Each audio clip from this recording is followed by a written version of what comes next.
Oui, bonjour à tous. Quelques mots sur le programme justement de cette année.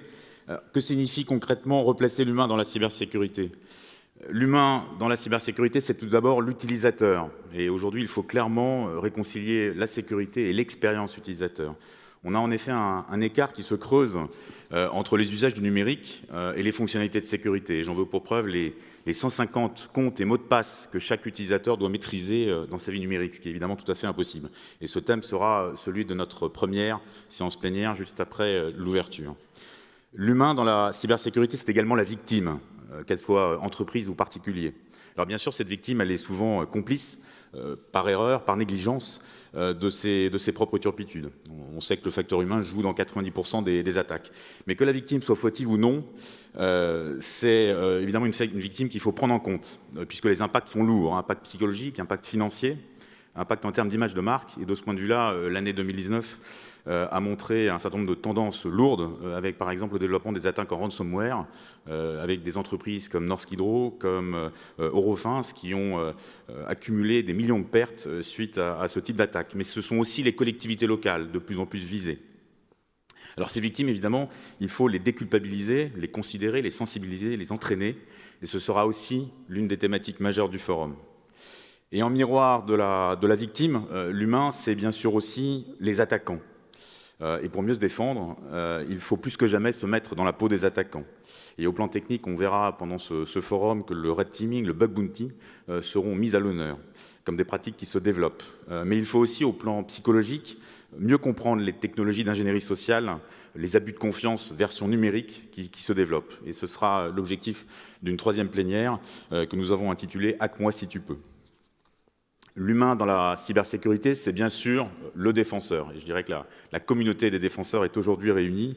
Et donc, on analysera aussi le rapport entre l'intelligence artificielle, l'automatisation, indispensable pour traiter la grande masse des incidents en termes de détection, de réaction, mais aussi la place de l'humain dans ce cycle, dans cette boucle, puisque l'IA elle-même conserve et possède un certain nombre de limites.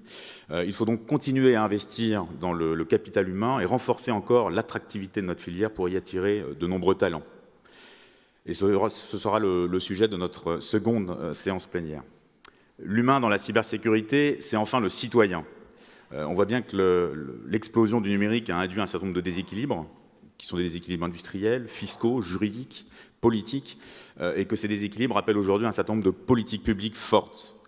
Des politiques qui ont pour objectif, premièrement, de renforcer nos capacités de cyberdéfense, qui sont la clé de notre autonomie à l'ère du numérique, pour contribuer aussi au renforcement et à la structuration d'un écosystème qui est déjà très riche, très innovant, mais qui a besoin de l'ensemble des leviers de la politique industrielle. Et ces leviers, c'est l'investissement, c'est bien sûr l'achat public, le soutien à la R&D, et c'est aussi le choix d'un certain nombre de priorités technologiques.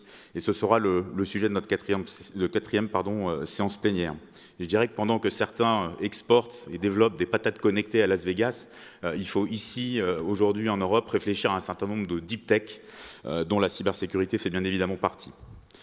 Ce sont aussi des politiques publiques qui doivent nous permettre de défendre notre vision du numérique à l'extérieur, sur la scène internationale et diplomatique, dans la soft law qui s'élabore à coup de normes de confiance, de mesures de comportement responsables. Alors au plan sociétal, on voit bien que le terreau est aujourd'hui favorable pour cette prise de conscience. Et nous avons réalisé un sondage avec l'IFOP et avec par l'IFOP avec acteurs publics qui montre qu'aujourd'hui les Français sont 85% à être inquiets des risques d'attaque et de détournement de données personnelles et qu'ils font confiance aux acteurs publics pour jouer un rôle essentiel sur ce sujet-là face à des acteurs privés, des grandes plateformes notamment qui suscitent de façon assez large la méfiance. On a donc aujourd'hui une opportunité vraiment unique pour construire une nouvelle souveraineté à l'ère numérique, une souveraineté évidemment qui est partagée, qui est imbriquée, mais où chacun, société civile, entreprise et État, doivent jouer leur rôle. Une souveraineté qui repose aussi sur une forte coopération publique-privée. Je dirais que c'est à l'image de ce forum, de ce FIC, qui est co-organisé par CEIS et la Gendarmerie nationale, avec le soutien de très nombreux partenaires privés, mais aussi de la région Hauts-de-France et de la métropole européenne de Lille. Voilà quelques mots sur le programme pour vous le présenter. Merci pour votre attention et j'accueille maintenant le général Christian Rodriguez, directeur général de la Gendarmerie nationale. Merci.